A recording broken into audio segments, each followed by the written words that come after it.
Assalamualaikum warahmatullahi wabarakatuh. Kami dari kelompok 9 akan membacakan hasil materi kami yang berjudul Isu-isu kontemporer dalam Al-Quran, yang beranggotakan dengan saya sendiri Cahaya Muzadidah, Ade Eva Yolanda, Khalil Bisri, dan Muhammad Rizky Ramadan. Dan dosen pengampu Bapak Muhammad Saleh Asing Kili. Isu-isu kontemporer dalam Al-Quran. 1. Hermeneutika. Apakah tafsir klasik menafsirkan Al-Quran disebut dengan kegiatan hermeneutika? Sekalipun tidak persis sama, tapi dengan ukuran 3 unsur utama hermeneutika, tafsir Al-Quran dapat dikategorikan sebagai kegiatan hermeneutika. Pertama, dari segi adanya pesan, berita yang seringkali berbentuk teks tafsir Al-Quran yang jelas menafsirkan teks-teks yang terdapat dalam kitab suci Al-Quran. Kedua, harus ada kelompok penerima yang bertanya-tanya atau merasa asing terhadap pesan itu. Pesan-pesan Al-Quran itu harus dijelaskan sedemikian rupa, sehingga dapat dijadikan petunjuk dan pedoman kehidupan mereka. Ketiga, adanya pengantara yang paling dekat dengan kedua belah pihak. Untuk unsur kegiatan ini yang paling dekat dengan sumber yaitu Allah Subhanahu wa Ta'ala.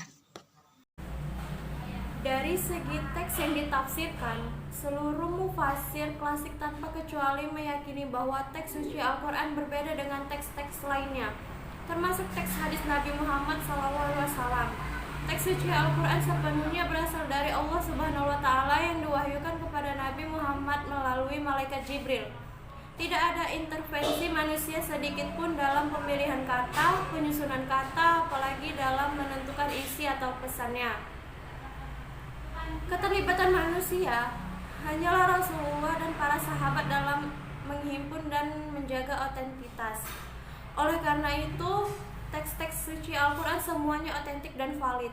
Sedangkan penulisannya disepakati adalah sistem penulisan Utsmani atau Rasam Utsmani yang menjadi acuannya. Pesan Allah disampaikan dengan menggunakan bahasa Arab. Tentu saja sebuah bahasa tidak terlepas dari latar belakang sosial budaya tempat, waktu, dan pengguna bahasa tersebut. Selain pendekatan bahasa, para mufasir juga melacak asbabun nuzul suatu ayat atau latar belakang turunnya sebuah ayat. Pendekatan hermeneutika barulah nanti dapat ditemukan pada beberapa penafsiran kontemporer. Paling kurang dalam metodologi yang ditemukan, seperti yang dikatakan Faslul Rahman dengan pendekatan historinya, di mana yang diperhatikan oleh mufasir tidaklah konteks sosial tatkala ayat tersebut diturunkan, tetapi juga perlu dihubungkan dengan konteks sosial kekinian. 2. Persamaan hermeneutika dengan ilmu tafsir. 3 pokok unsur dalam teori hermeneutika tidak jauh berbeda dengan teori yang dipakai para ulama tafsir dalam menafsirkan Al-Quran. Ketiga Al-Quran tersebut adalah siapa yang mengatakannya, kepada siapa ia diturunkan, ditujukan kepada siapa. Ilmu tafsir juga mempunyai tujuan yang sama dengan hermeneutik, yakni ingin menjelaskan suatu teks dengan sebenarnya. 3. Perbedaan hermeneutika dengan ilmu tafsir. Hermeneutika yaitu berwenang menginterpretasi risalah yang akan disampaikan. Yang kedua, tidak ada kontrol dari dewa tentang risalah yang disampaikan apakah telah sesuai dengan norma yang berlaku atau tidak. Yang ketiga, hermeneutika dalam proses penafsiran tidak mementingkan urutan prosedural yang akan diterapkan. Yang keempat, teori hermeneutika sangat simpel dan umum. Sedangkan ilmu tafsir yaitu 1. Tidak berwenang mengubah sedikit pun risalah yang akan disampaikan kecuali hanya sebatas menyampaikan apa adanya dan sekadar penjelasan jikalau ada pesan yang kurang jelas.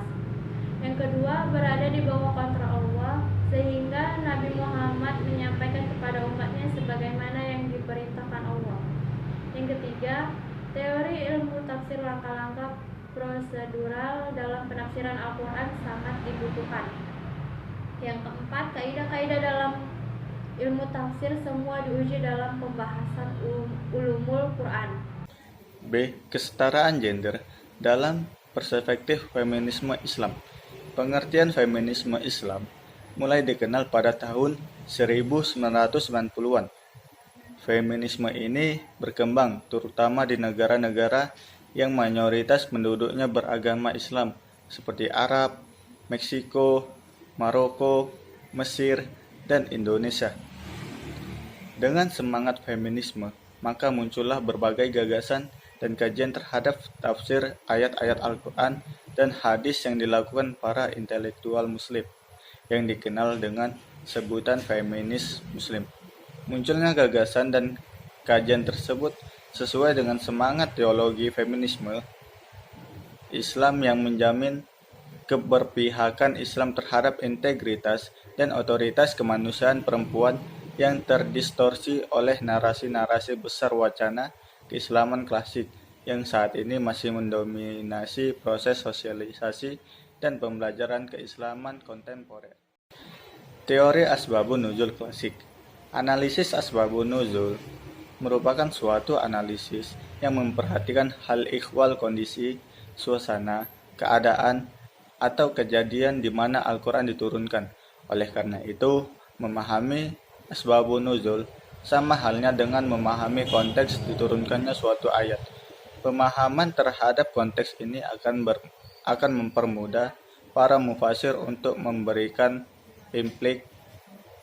Asbabun Nuzul ditinjau dari aspek bentuk kejadiannya, dapat berupa peristiwa dan pertanyaan. Analisis Asbabun Nuzul ini, menurut teori ulumul Quran klasik, lebih mengedepankan pemahaman terhadap riwayat, sebab sumber utama dari Asbabun Nuzul berupa riwayat-riwayat yang menceritakan tentang sebab turunnya suatu ayat Al-Quran. Oleh sebab itu, kekuatan Asbabun Nuzul sangat bergantung pada kesohihan riwayatnya. Teori Asbabun Nuzul modern. Menurut Arkon, studi kontemporer memerlukan suatu analisis teoritis yang lebih luas dengan menggunakan beberapa pendekatan teoritikal. Sekalipun dimungkinkan menggunakan berbagai perspektif keilmuan modern dalam bidang ilmu budaya dan sosial untuk memberikan penafsiran terhadap Al-Quran, dalam menggunakan temuan-temuan sejarah sebagai alat bantu dalam memberikan penafsiran terhadap reaksi atau wacana Al-Quran perlu berhati-hati. Seorang pembaca sejarah klasik maupun modern perlu melakukan pembacaan kejadian dan perkembangan bahasa Arab secara kritis. Di samping kita perlu sejarah dalam memahami kandungan ayat-ayat Al-Quran, kita juga perlu membandingkan informasi sejarah dengan Al-Quran selama kejadian tersebut semasa dengan turunnya Al-Quran.